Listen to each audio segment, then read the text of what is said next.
ఏ గడియన మాజీ సీఎం కేసీఆర్ అన్నాడో గాని యూరియా కోసం కష్టాలు వస్తాయని సార్ అన్న మాటలు నిజమైతున్నాయిగా ఇప్పుడు.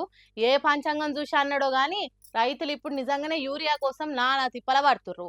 అసలు సర్కారు ఏ తొవ్వల పోతుందో గాని రైతన్నలకు ఏం గోసలివి. పాపం వాళ్ళ బాధనైతే సూడ ఘోరం ఉందంటే నమ్ముర్రి.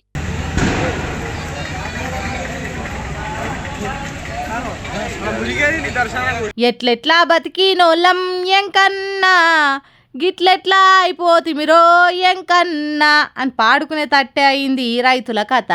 యూరియా కోసం రైతులు పడుతున్న పాటలు చూస్తుంటే ఆ పాటే గుర్తుకొస్తున్నది. లైన్లలో నిలబడి ఎరువుల కోసం ఎగబడి ఉరికే రోజులు ఇంత జల్ది చూస్తాం అనుకోలేదన్నట్టు అయింది. మరి ఏం చేస్తారు పాపం రైతన్నలు. పంట పచ్చగా పెరగాలంటే ఎరువులు వేయక తప్పది. కానీ ఎరువులు మాత్రం కొద్దిగానే ఉన్నాయట. ఏ కొద్దిగా వెనుకకైనా ఎరువులు దొరకడు కష్టమవుతుంది అనుకున్నారో ఏమో కానీ యోగి తిరిగేగబడుతున్నారు.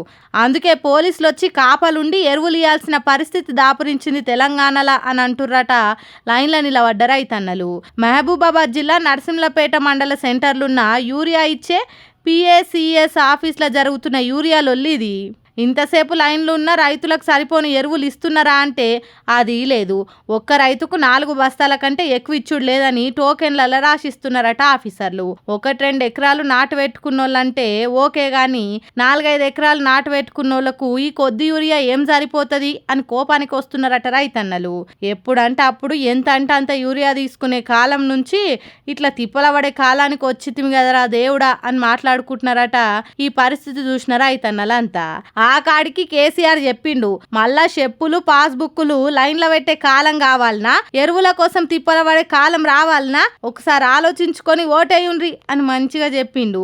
అయినా మనం ఇనలేదు అని మాట్లాడుకుంటున్నారట. ఈడ ఒక్క కాడనే కాదు చాలా దిక్కులలో ఇసొంటి పరిస్థితే ఉన్నదట యూరియా కోసం పడే కష్టము. మరి సర్కారు ఏం చేస్తున్నదో, ఎందుకు రైతులు ఇంత కష్టపడుతుంటే కళ్ళు తెరుస్తలేదో అని కోపానికి వస్తున్నారట. ఇది చూసినా చదువుకున్న పెద్ద మనుషులు.